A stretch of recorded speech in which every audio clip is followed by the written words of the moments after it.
Ngayong araw nga pala mga mare at pare ang tour ni Ate Cassie at ni Ate Megan, kaya naman eto't gumising nga ang buntis ng maaga. Iluluto ko na sana ang ulam na babaunin ng dalawang bata, kaso nga lang pagising ko nga mga mare naluto na pala ng nanay. Ginising na nga lang niya ako para hati-hatiin nga po itong mga ulam sa dalawang bata. Mag-aalas 2 na po siguro ng madaling araw ng mga oras na yan dahil kailangan nga mga mare, alas 3 nga po nandun na nga po sila sa Pritil. Dito po kasi kami nakatira sa isla mga mare at 2 oras pa nga po ang biyahe papunta sa bayan. Bali adobong manok nga po at pritong baboy ang niluto ng nanay sa dalawang bata para nga daw po hindi panisin. Ewan ko nga ba mga mare, sa tuwing magtutur nga itong dalawang bata, excited talaga akong mag-intindi ng kanilang mga pagkain. Kagabi pa lang kasi mga mare at pare, nag-intindi na nga po ako ng mga dadalhin ng dalawang bata sa tour, kagaya na nga lang po nagpakuha po kay Buyo kagabi ng dahon ng saging at naidarang ko na nga rin po to sa apoy. Para ilalagay na nga lang po kinabukasan dito sa disposable dahil maagap nga po kaming kikilos. Sa disposable ko na nga lang din po nilagay yung mga pagkain nilang dalawa mga mare at pare, para pagkatapos nga po nilang kumain ay itatapon na nga lang po nila para hindi po marami ang kanilang bitbitin. Ngayon ko nga lang po napansin mga mare at pare na bang laki na pala ng tinaba ko, at dahil po yan sa pagbubuntis dahil lagi nga po akong gutom. Diyos ko day. Iba pala talaga kapag kalalaki nga po ang dinadala mo sa tiyan dahil palagi ka nga pong gutom at matakaw. Kanina pa nga po gising si Ate Cassie dahil nag-alarm nga po siya ng 1:00 ng madaling araw mga mare, pero itong si Ate Megan nga po ay kagigising lamang. Excited na excited nga po daw siya sa tour nila mga mare dahil first time nga po niyang sasama sa tour nang walang kasamang magulang. Grade 7 na po kasi ngayon si Ate Megan at si Ate Cassie naman ay grade 10, kaya bawal na pong sumama ang magulang. Sobrang excited nga ni Ate Megan mga mare,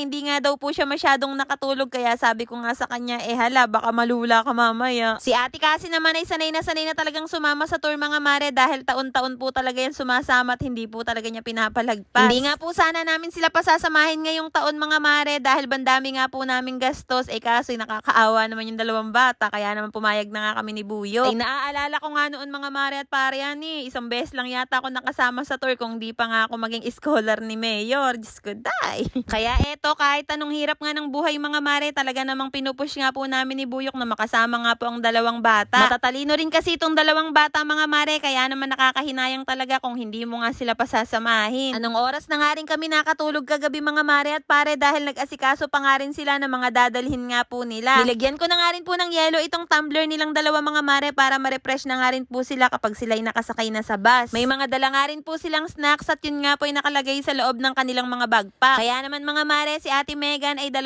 bag nga po ang dala at si Ate Cassie naman ay 3. At eto nga po mga mare at pare, may nangyari nga pong hindi maganda kay Ate Cassie pagbaba nga po nila ng bangka at pagsakay po nila ng tricycle papunta sa munisipyo. I-advance ko na nga po ang kwento sa inyo mga mare dahil nawalan nga po siya ng isang bag. Ewan ko ba naman po dito kay Ate Cassie dahil naiwan nga daw po niya sa tricycle yung kilikili bag nga po niya kung tawagin. Yun daw po kasi ang bibit-bitin niya sa Star City once na makarating na nga po sila doon, at ang laman nga po nun mga mare nandun nga po yung baon niyang pera at ang kanyang cellphone. Doon nga rin po nakalagay ang kanyang mga makeup mga mare dahil bang hilig nga po mag-makeup ni Ate Cassie. Sa katunayan nga po, kung mapapansin nyo nga siya dyan sa video ay nagme-makeup po siya ng mga oras na yan. Tapos may laman pa nga pong pera yung Gcash niya mga mare, kaya alalang-alala po talaga siya. Alas 6 na nga po ng umaga nang ako'y magising mga mare, at pagbukas ko nga ng aking cellphone napakarami palang chat at saka miss call. Pinapalak po pala sa akin ni Ate Cassie ang kanyang cellphone para nga daw po hindi magamit yung kanyang mga social media account. Kaya nga mga mare at pare, medyo na late nga po ako paghahanap ng cellphone ng aking anak dahil puyat na puyat nga po ako at alas 6 na nga po ako nagising. Hindi naman po ganun kamahal ang cellphone ng aking anak mga mare, pero iPhone po yun, at ang maganda nga mga mare natrack ko nga po yung cellphone kung nasaan. Regalo ko po kasi yun sa kanya mga mare dahil bang sipag nga po niyang mag-aral at talaga namang namumutla na nga sa puyat sa kaaral. Sobrang iniisip ko nga po si Ate Cassie mga mare dahil sigurado na hindi po siya mag-e-enjoy sa kanilang tour at sigurado na malungkot po siya. Kausap ko nga po nung umaga yung tita niya na teacher mga mare, at sabi nga po binalikan pa nga daw po ni Ate Cassie doon sa Fishport dahil baka nga daw po bumalik yung tricycle driver doon, kaso nga lang wala. Mabuti na lang talaga mga mare, saka po post ko nga po sa aking page ay naibalik po ng maayos ang bag ng Ate Cassie. Marami pong naging concern sa akin mga mare at marami nga pong tumulong, kaya naman marami nga pong salamat sa inyo.